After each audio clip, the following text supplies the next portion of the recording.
Um, being in like the Portland metro region, it's something we've talked about a lot is, bringing reuse, repair, and share under one roof and really just kind of, one stop shopping in a way. We all have heard of like the Retuna, the magical wonderland in Sweden.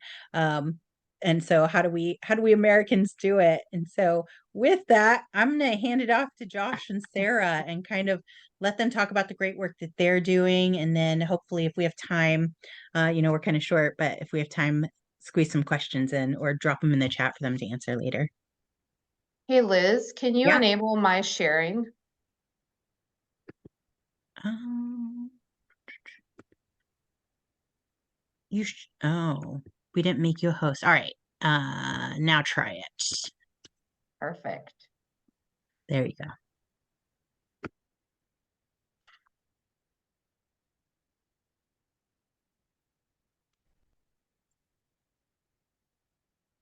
Right.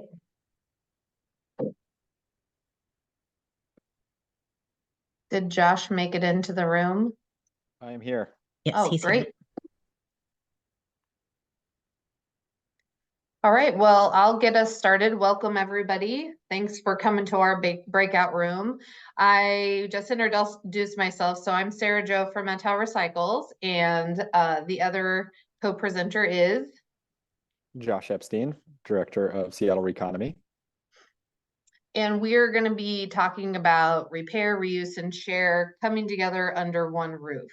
And so I placed the question of like, why do you want to hear from us? So we're going to talk a little bit about what we're doing, where our program started, and what our dreams for the future are.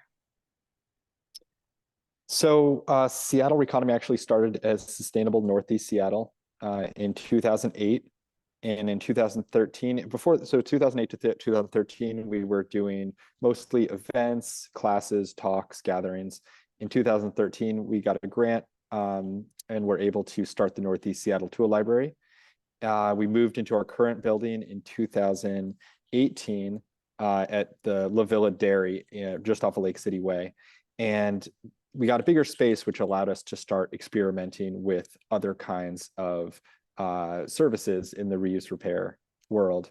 So not only do we have tools, we also had a seed library, a bike shack, a workshop space, a fixer room, and we've experimented into catering supplies and classes, and that's been going so well. So we are continually to try and to expand upon that.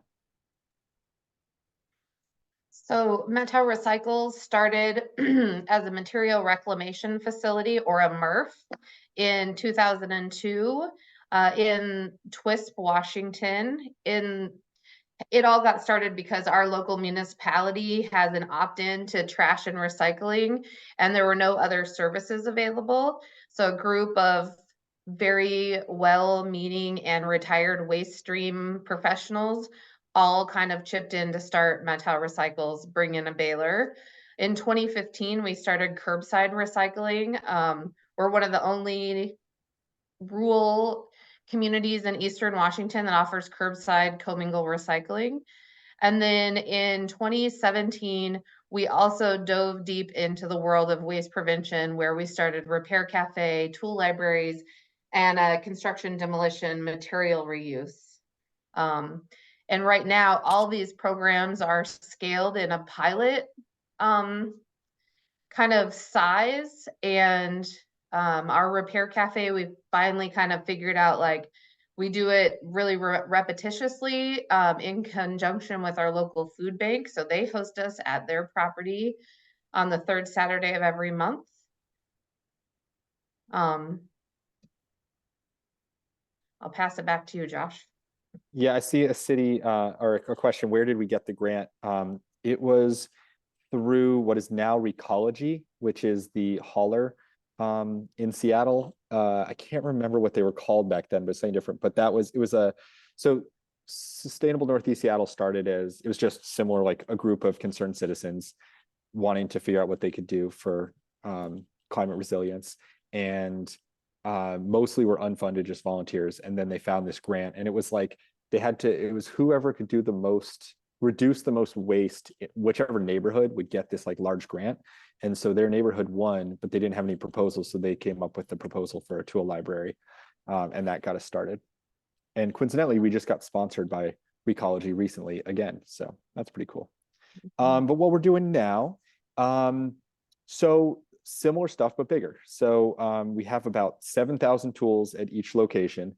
These range from power tools to pressure washers, catering supplies, party tents. That's really our bread and butter is the tool library. And we also are scaling up our classes that are DIY and sustainability minded, circular, reuse and reduce. We also have the bike shack, which is starting to grow, but that's a pretty small component of what we do.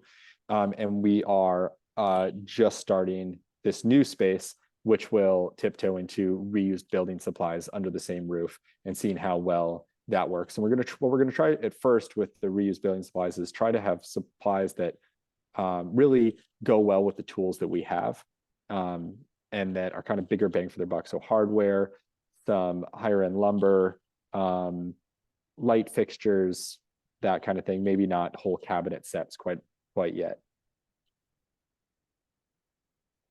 So Methow Recycles basically kind of along the same trajectory. We're doing all of the same programs, repair, reuse, and share. But we've really dug into this resiliency building around the skills that we teach through repair, reuse, and share, and how as a climate affected community that can help us be more resilient in the future, and really kind of get to know who our neighbors are, people from different parts of the valley, and the county at large. And then we've done a lot of work recently on tying the work that we do to climate action.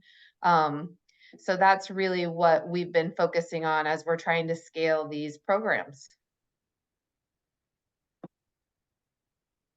The future. So the idea is called Reuse Commons. It's not a new idea. I think Sarah Joe's already doing this. There's places that we'll mention in a little bit around the country and around the world that are already doing this. But the idea is, how can we create efficiencies by putting as many programs in one spot as possible? I think the easiest way for me to think about this is like, if we had one shared workshop or fixer room between 7-10 programs, how wonderful would that be for efficiency for space? The presentation that y'all are missing right now of Xenia doing repair, furniture repair, is one conversation we've had. Can we share a space? There's so many tools and resources that we share in common. Could they all be in one spot?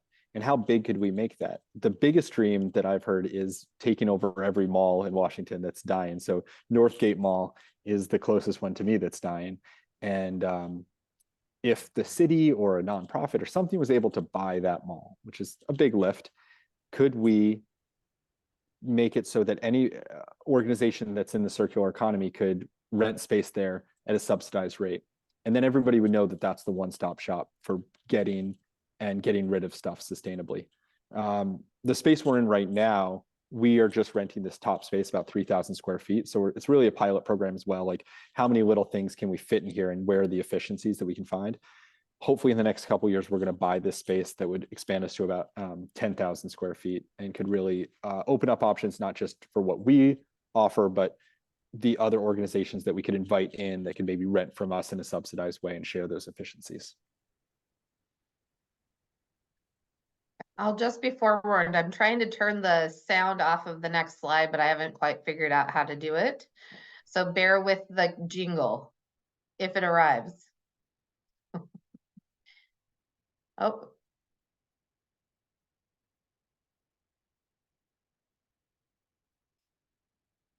Did that work?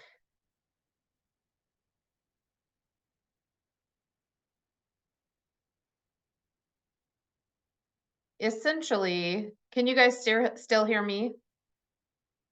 Yes. Yes.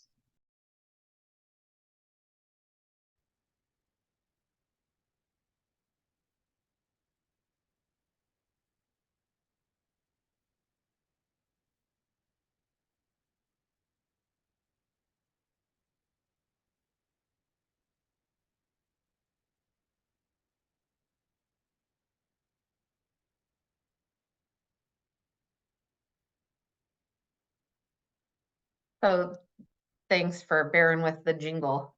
So essentially our project works to take all of our dispersed programming, put it under one roof, and make it a real like community center that's open consistently, regular hours.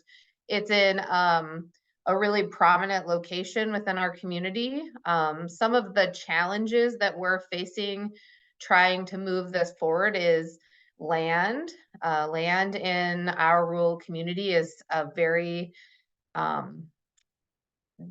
it's a resource there isn't a lot of. And because of the housing crisis, everything that really is available is kind of going towards that. So we're currently in conversation with another nonprofit to share land. They have a 12-acre campus and they have to have a building torn down. So we're talking with them about sharing the land and building our building there, so we can scale. And so this building is about 5,500 square feet. So I just wanted to give you like the difference between the scale for a rural community where we're serving multiple tiny little townships and then something that's more urban. So then the question arises, if we cut inefficiencies and move these small programs all together and scale them, then what's next?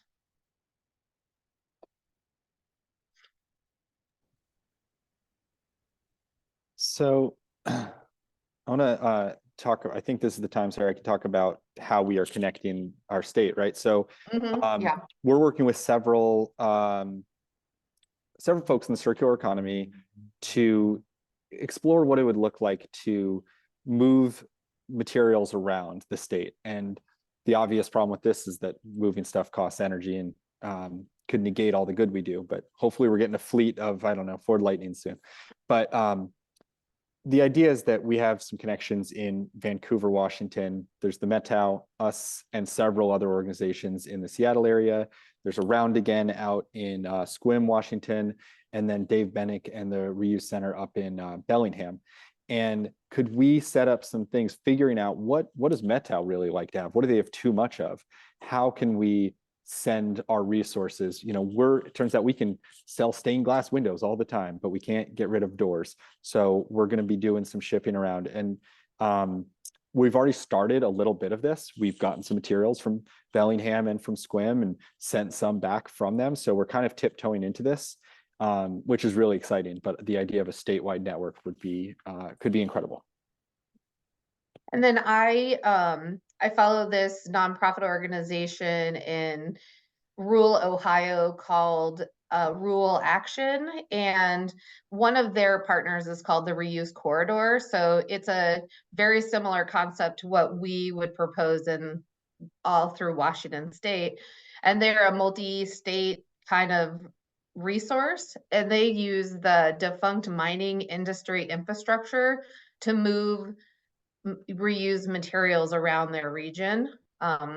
So they're pretty cool what they've got going on, especially in a place that climate action isn't on the top of mind, and the work that they've been able to do to pull that together. I see a couple questions that I just want to answer real quick. So really the specific question of, will the Shoreline Tool Library only be for King County residents? No, it is for everyone. Please come. And this is similar to interlibrary loan. If in the library sense, it could be, but I think we're also talking about materials for sale as well. So a network of reused materials and potentially loan stuff as well. Were there more questions right now?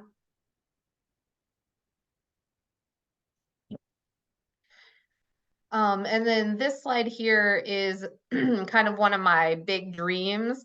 Because I work so heavily in the recycling side of things, I see the downfall in having dispersed systems where you can recycle one thing in one place and not in another place, and it's very confusing.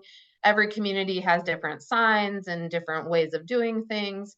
And I thought, you know, at a high level, to make repair, reuse, and share easy, identifiable, no matter where you're at, to have like an emblem on the buildings that is easy for people to understand what it is. So when they see it, they automatically go, oh, there's going to be a maker space, a tool I could borrow, some materials I could check out. Maybe there's upcycled furniture I could go see.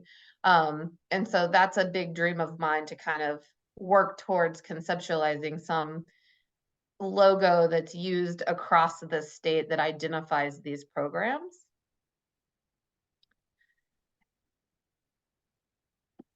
So this is already happening in some great places. Liz, I believe, mentioned Retuna, which is like, I think the gold standard. I want to go visit there someday and see how amazing it is.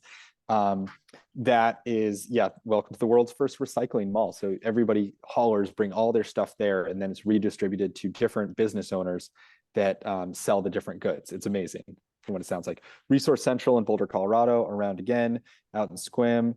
And then I believe that's the Vancouver Rebuild It Center in Whistler, sorry. And then there's also the Portland Rebuild It Center. So there's, oh, I'm seeing we have about 2 minutes. Uh-oh, panic. So I'll just leave you with my last bit, which is that this is just not just ideas, things are happening, but there are some big dreams. We're working with the city of Seattle and Shoreline and King County to potentially do that here, but expanding that statewide is the dream. If you want to get involved or have questions, reach out, because this is obviously a team building exercise. I totally agree. It was so awesome getting to download with Josh, because I'm like, when you're in a rural setting, you're in a isolation bubble. And so it's like nothing else is going on in the world. And then you connect with people. But I want to say, check out Retuna. If it hits on a lot of things we were talking about earlier, is like, how do you make this cool and that people want to use it and that it's accessible to many people? They have figured it out. Any last minute questions that we might be able to answer real quick? Or again, I just put up my email. Feel free to reach out.